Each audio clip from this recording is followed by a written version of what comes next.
Барлықтарыңызға сәлем, бұл Рамизи YouTube каналы. Бұл жақта біз фото-видео техникаларға түрлі обзорлар жасаймыз, және бүгін бізде Sony камерасының жаңадан шыққан Sony A7-5 камерасына обзор жасаймыз. Бұл камераның қандай артықшылықтары бар, қандай кемшіліктері бар, және алдыңғы версиясы Sony A7 IV камерасымен қандай айырмашылығы бар, бірге талқылаймыз. Sony A7-5 камерасы фотоға да, видеоға да түсіруді ұнататындар үшін өте керемет таңдау. Себебі бұл камера гибридті камера болып есептеледі. Sony'дің FX линейкалары более видеоға арналған болса, ал бұл A7 камералары фотоға да, видеоға да қолдануға өте ыңғайлы. A7 IV камерасынан қандай айырмашылығы бар? Ең бірінші, бұл жақта сразу көзге түсетіні монитор. Өте ыңғайлы жасалынған, жанына да және жоғары қаратып та орналастыру мүмкіншілігі бар. Яғни сіз төменнен түсіретін болсаңыз, онда мониторын өзіңізге жоғары қаратып, осылай қолдануға болады. Және мониторы кішкене ғана алдыңғы версиядан үлкен болып келеді, яғни 3.2 дюйм. Матрицаларына келетін болсақ, екі камерада full frame, яғни полнокадровый 32 мегапиксельге тең. Бірақ A7-5 камерасында жасанды интеллект орнатылған, сол үшін де автофокус өте жылдам жұмыс жасайды, және картина более резко қылып береді. Және ең маңыздысы, бұл жаңадан шыққан Sony A7-5 камерасында 120 FPS-қа дейін түсіру мүмкіншілігі бар. Алдыңғы версияда айырмашылығы ол жақта ыңғайсыздық тудыратын, яғни A7 IV камерасында 50 немесе 60 FPS-қа түсірсеңіздер, кадрыңызды кроп ететін 1,5 есе. Былайша айтқан кезде сіздің full frame камераңыз кроп камераға айналатын еді. Ал енді бұл жақта ондай шектеу жоқ. 25 кадр, 50-60 кадр секунды қойсаңыздар да, кроп кішкене ғана, яғни 1,1 есе. Былайша айтқан кезде full frame камераңызды толығымен пайдалана аласыз. Ал егер 120 FPS-пен түсірсеңіздер, сәйкесінше ол жақта 1,5 есе кроп болады. Sony камераларының көбісіндегі проблема ол камераның тез қызып кетуі, яғни перегрев. Мысалға A7 IV камерасын мен өзім қолданған кезде ешқандай подкастқа емес, просто далада күннің астында 3-4 сағат жүретін болсаңыз, камера тез қызып кететін еді. Ал мына жақта, яғни A7-5 камерасында енді 90 минутқа дейін перегревсіз түсіру мүмкіншілігі бар.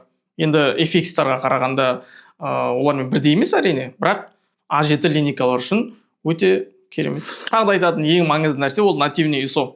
Нативный ISO деген қарапайым тілмен айтқан кезде ISO-ның мәнін определенный значениеге қойып, сол кезде сіз более әдемі және ешқандай шумсыз картинаны алу мүмкіншілігі бар. Ол Sony камераларында 800-ге тең, яғни базовый ISO. Ал бұл камерада екі мәнді қамтиды, ол 800 және 8000.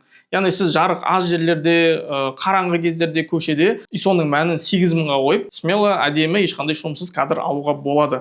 Ал алдыңғы версия, яғни A7 IV камерасында 800 және 3200-ге тең болған. 3200 және 8000 кәдімгідей айырмашылық бар. Енді стабилизацияға келетін болсақ, бұл жақта активный стабилизациядан бөлек динамический стабилизация орнатылған. Яғни арнайы функцияны қосасыз, сізде стабилизатор ешқандай стадикам болмаса, түсіру, яғни қолмен түсіру алдыңғылардан да өте ыңғайлы болады. Мына кадрларда активный стабилизация мен динамический стабилизацияның айырмашылығын байқай аласыздар. Оң жақта активный стабилизация көмегімен, ал сол жақта динамический стабилизация.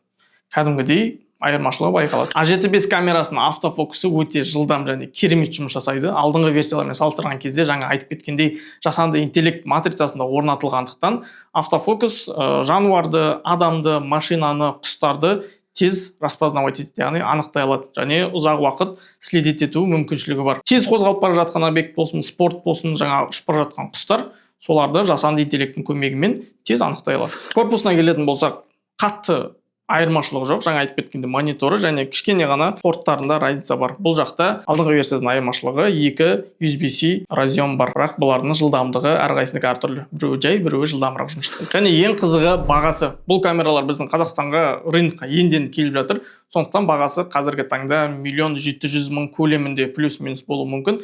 Қандай да бір уақыт өткеннен кейін мүмкін бағасы төмендейді. Бұл бағаға енді A7S3 немесе FX3 камераларын алуға болады, бірақ ол камералармен сіз фотоны бұл камерадағыдай түсіре алмайсыз. Өз бағасына жалпы тұрарлық па, комментарийға өз ойларыңызды жазып кетіңіздер. Және менің ойымша, бұл FX2 камерасына қараған кезде өте сәтті шығарылған камера деп есептеймін. Жалпы A7-5 камерасы туралы айтылу керек негізгі маңызды ақпараттар осылар. Бұл енді менің каналымдағы ең алғашқы шығарылым. Максимально қолдау білдіріп, репост жасап, лайк басып, комментарий қалдырып кетіңіздер. Және алдағы уақытта қандай камераларға обзор немесе салыстырулар көргілеріңіз келеді, комментарийға міндетті түрде жазып кетіңіздер. Оларды да міндетті түрде түсіретін боламыз. Каналға тіркелуді ұмытпаңыздар. Барлықтарыңызға рахмет.